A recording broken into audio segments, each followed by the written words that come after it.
Hello friends, welcome back to RGM online classes. RGM education YouTube চ্যানেলে রোজ সন্ধ্যা 7টার special WB SSC group C and group D ক্লাসে তোমাদের সকলকে জানাই আরও একবার স্বাগত। তো আজকে আমাদের সেট নাম্বার 14 এবং আমরা ওয়েস্ট বেঙ্গলের যে বিভিন্ন রকমের যে পরীক্ষাগুলো রয়েছে, আজকে যেরকম আমরা ফায়ার অপারেটরের একটা পরীক্ষা হয়েছিল, সেই ফায়ার অপারেটরের কোয়েশ্চেন পেপারটাকে দুটো পার্ট করেছি। আজকে একটা পার্ট আলোচনা করব, আরেকটা পার্ট আগামীকাল আলোচনা করব। তো এখানে আমরা কোয়েশ্চেনগুলোর আলোচনা করার একটা উদ্দেশ্য হচ্ছে যে পশ্চিমবঙ্গের বিভিন্ন সরকারি চাকরির পরীক্ষাগুলোতে কী ধরনের প্রশ্ন আসে সেগুলো তোমাদের সঙ্গে ডিসকাস করে নেওয়া। এবং যেহেতু আমরা গ্রুপ সি অ্যান্ড গ্রুপ ডির প্রিপারেশন নিচ্ছি, তো গ্রুপ সি অ্যান্ড গ্রুপ ডির লাস্ট টাইম যে এক্সামটা হয়েছিল সেটার কিন্তু প্রশ্নপত্রের সমস্ত রকমের আলোচনা অলরেডি আমাদের চ্যানেলে করা রয়েছে, তোমরা সেটা কিন্তু একবার দেখে নেবে। তো আজকে সেটে প্রথম প্রশ্নে কী রয়েছে আমরা দেখে নিচ্ছি। প্রথম প্রশ্নে রয়েছে, রাষ্ট্রপতি সবাইকে নির্বাচন করেন, শুধুমাত্র করেন না কাকে? রাষ্ট্রপতি এই যে চারজন ব্যক্তিত্ব রয়েছেন তাদের মধ্যে কাকে নির্বাচন করেন না? প্রধানমন্ত্রী, রাজ্যপাল, হাইকোর্টের জজ নাকি রাজ্যসভার সভাপতি?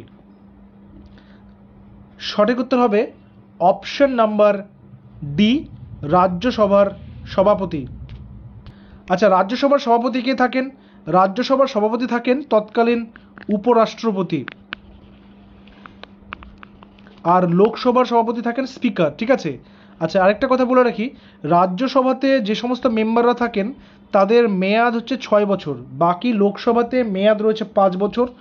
অন্য যে কোনো কনস্টিটিউয়েন্সিতে 5 বছর, কিন্তু রাজ্যসভার যে মেম্বারশিপ সেটা হচ্ছে 6 বছর। রাজ্যসভাতে যে সমস্ত যদি 250টা আসন থাকে, 250 যদি আসন থাকে, তার মধ্যে 12টা আসন রাষ্ট্রপতি নিজে ব্যক্তিগতভাবে চয়েস করেন। 12 জন মেম্বারকে ব্যক্তিগতভাবে তিনি সেখানে নিযুক্ত করেন, যার মধ্যে এই 12 জন কারা হবেন? যারা বিভিন্ন ইভেন্টে দেশের নাম, ভারতবর্ষের নাম বিশ্ব মঞ্চে আলোকিত করেছে, তাদের মধ্যে থেকে তিনি 12 জনকে নির্বাচিত করবেন। ঠিক আছে।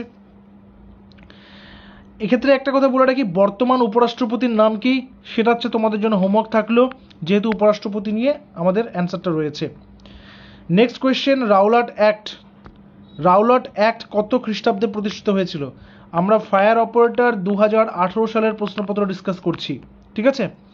রাওলাট অ্যাক্ট কত খ্রিস্টাব্দে চালু হয়? সঠিক উত্তর 1919 খ্রিস্টাব্দ, অপশন নাম্বার সি।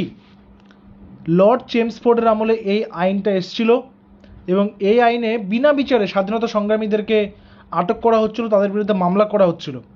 এবং এই 1919 সালে আরেকটা খুবই নক্কারজনক ঘটনা ঘটেছিল। নক্কারজনক ঘটনা এই কারণে, কারণ ব্রিটিশদের পক্ষ থেকে এটা খুবই একটা ইনহিউম্যান একটা অ্যাক্ট ছিল, একটা জেনোসাইড ছিল, যেটা হচ্ছে জালিয়াওয়ালাবাগের হত্যাকাণ্ড। এবং যার পর এই 1919 সালে, 2000 নয়, রবীন্দ্রনাথ ঠাকুর তার নাইটহুড উপাধিটা ত্যাগ করেছিলেন এই প্রতিবাদে, জালিয়ানওয়ালাবাগের হত্যাকাণ্ডের প্রতিবাদে। ঠিক আছে। তো রাওলাট অ্যাক্ট আসলো 1919 খ্রিস্টাব্দে। এরপর একটা জমায়েত হয় অমৃতসরে, পাঞ্জাবের অমৃতসরে। সেই জমায়েতের উপরে পুলিশ গুলি চালায়, ব্রিটিশ পুলিশ গুলি চালায়, যার নেতৃত্বে ছিলেন জেনারেল ওডায়ার, যাকে পরবর্তীকালে উধাম সিং হত্যা করেছিলেন। ঠিক আছে। তো এই রিলেটেড ইনফরমেশনসগুলো ভালো করে একটু দেখে রাখবে, এখান থেকে প্রশ্ন ঘুরিয়ে ঘুরিয়ে দিয়ে দেবে। চরকার ব্যবহার, এখানে চরকার ব্যবহার মানে চাকা ঘুরিয়ে যে কাপড় তৈরি করা বা তাঁত বুনন করা, সেটা। চরকার ব্যবহার খুব বেড়ে গিয়েছিল কখন? নবম শতাব্দী, দশম শতাব্দী, দ্বাদশ শতাব্দী নাকি চতুর্দশ শতাব্দী? সঠিক উত্তর অপশন নাম্বার ডি, চতুর্দশ শতাব্দীতে, যেটা পরবর্তীকালে ঊনবিংশ শতাব্দীতে বা বিংশ শতাব্দীতে, ঊনবিংশ না বিংশতেই গান্ধীজি সেটাকে একটা উদাহরণ হিসেবে তৈরি করেন এবং খাদি বস্ত্র বা দেশীয় বস্ত্র পরিধানের দিকে খুব বেশি মোটিভেট করেন। ভারতের একমাত্র রাজ্য যারা কেশর উৎপাদন করে, কেশর এক কথায় যাকে আমরা বলি, কোন রাজ্যে কেশর তৈরি হয়? সঠিক উত্তর অপশন নাম্বার সি, জম্মু ও কাশ্মীর। শ্রীনগর থেকে 14 কিমি দূরে যে ঝিলাম নদীটা রয়েছে, এই ঝিলাম নদীর তীরে পামপুরে জাফরানের চাষ করা হয়। ঠিক আছে। এই জাফরান, ঠিক আছে, এই জাফরান বা এটাকে থেকে কেশর পাওয়া যায়। এটার যে ছোট ছোট যে ইয়েগুলো রয়েছে, পাপড়িগুলো রয়েছে, তার মধ্যে থাকে কেশর। এবং এটাকে কিন্তু গোল্ডেন স্পাইস বা লোহিত স্বর্ণ বলা হয়। এই যে কেশর রয়েছে এটাকে লোহিত স্বর্ণ, এটা কিন্তু তোমরা মার্ক করে রাখবে। যেমন আমরা কালো সোনা বলতে কয়লাকে বুঝি, সাদা সোনা বলতে জলবিদ্যুৎকে বুঝি, ঠিক তেমনি লাল সোনা বলতে কেশরকে বোঝানো হয়। নেক্সট কোয়েশ্চেন, মুঘল সম্রাট আকবর তার সাম্রাজ্য কতগুলো ভাগে ভাগ করেছিলেন? 8 সুবা, 5 সুবা, 12 সুবা নাকি 10 সুবা? দেখো সুবা মানে কি, সুবা কথার অর্থ হচ্ছে প্রদেশ বা রাজ্য। পশ্চিমবঙ্গ সরকারের যে বইগুলো পড়ানো হয় তার মধ্যে কিন্তু সুবা কথার এই দুটো অর্থ দিয়েছে, প্রদেশ বা রাজ্য। তো তিনি কতগুলোতে ভাগ করেছিলেন? সঠিক উত্তর অপশন নাম্বার সি, 12টি সুবাতে ভাগ করেছিলেন। আর এই রাজ্য জয়ের সাথে সাথে সেগুলো 15টা সুবাতে পরবর্তীকালে পরিণত হয়, যেহেতু 15 অপশনে নেই তাই 12টা হচ্ছে আমাদের উত্তর। আবার এই 12টা যে সুবা রয়েছে তার মধ্যে জেলা বিভক্ত ছিল এবং এই সুবার মধ্যে একজন করে থাকতেন, যিনি সেটা সমস্ত দায়িত্বে, তাকে বলা হতো সুবাদার বা সুবেদার। ঠিক আছে। কে দিল্লিতে জামা মসজিদ নির্মাণ করেছিলেন? জামা মসজিদ দিল্লিতে কে নির্মাণ করেছিলেন, যেটা বর্তমানে ভারতের সবথেকে বৃহত্তম মসজিদ? দিল্লিতে জামা মসজিদ কে তৈরি করেছিলেন? সঠিক উত্তর শাহজাহান।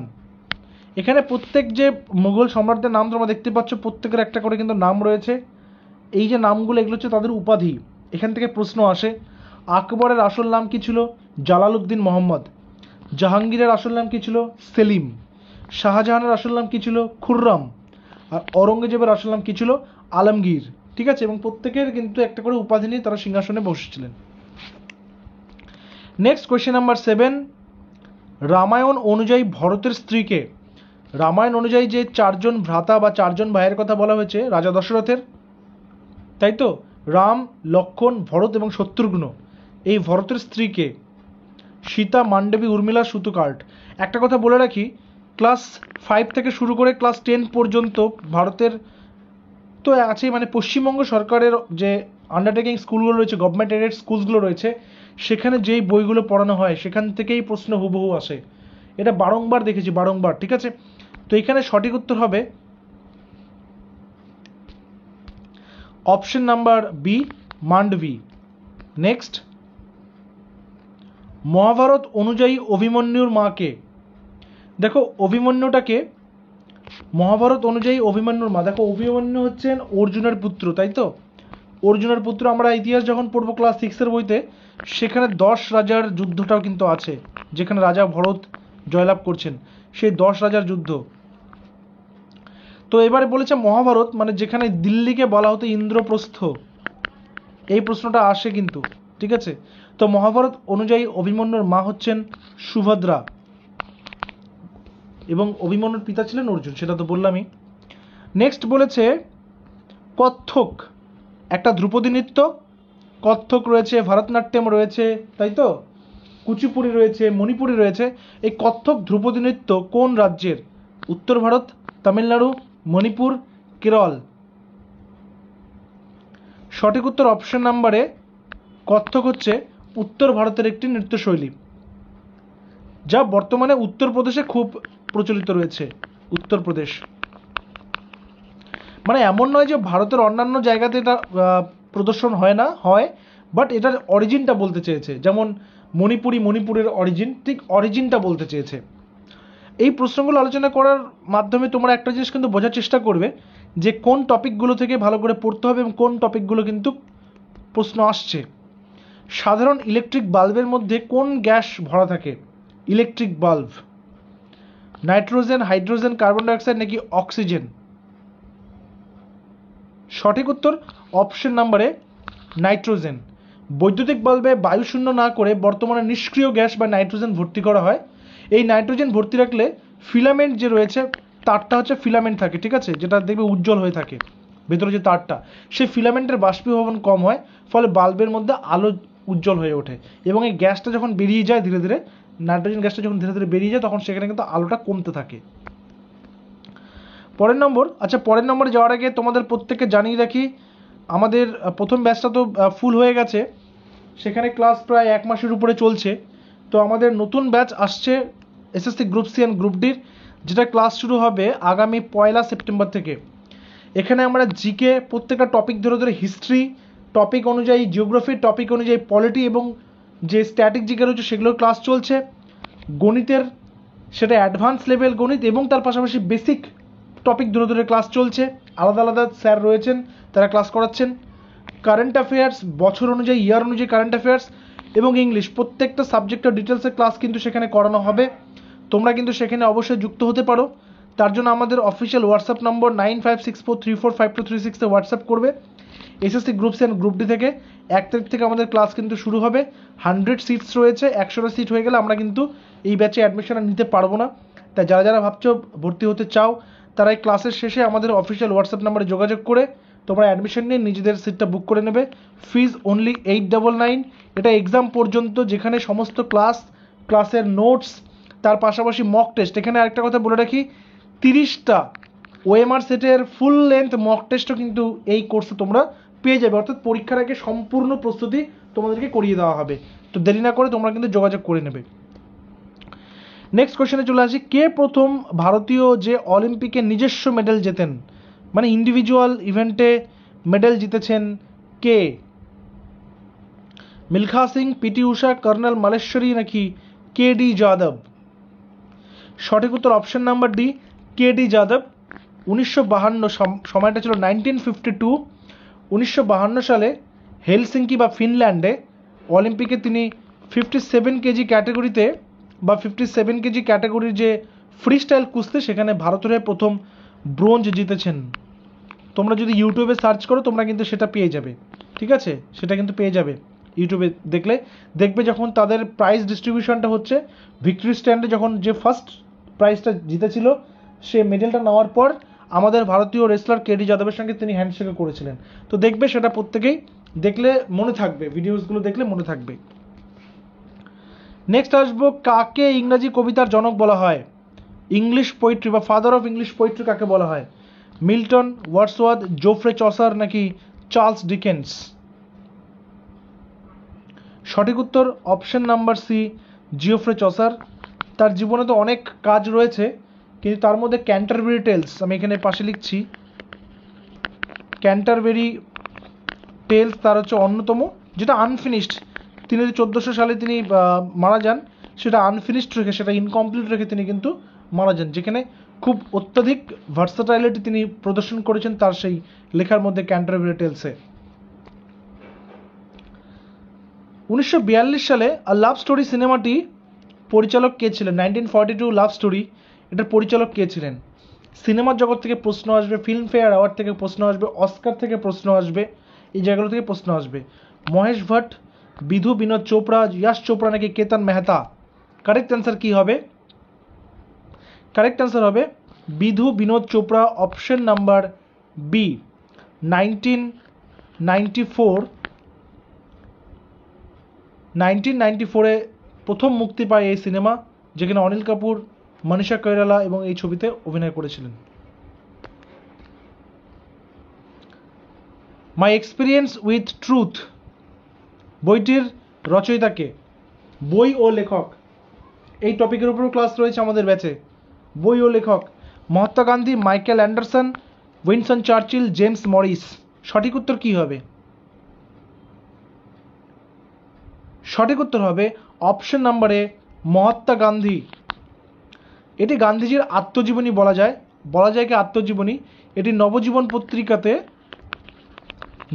পত্রিকাতে 1925-এ ধারাবাহিকভাবে প্রকাশিত হওয়া শুরু হয় এবং 1929 পর্যন্ত সেটা কিন্তু প্রকাশিত হতে থাকে।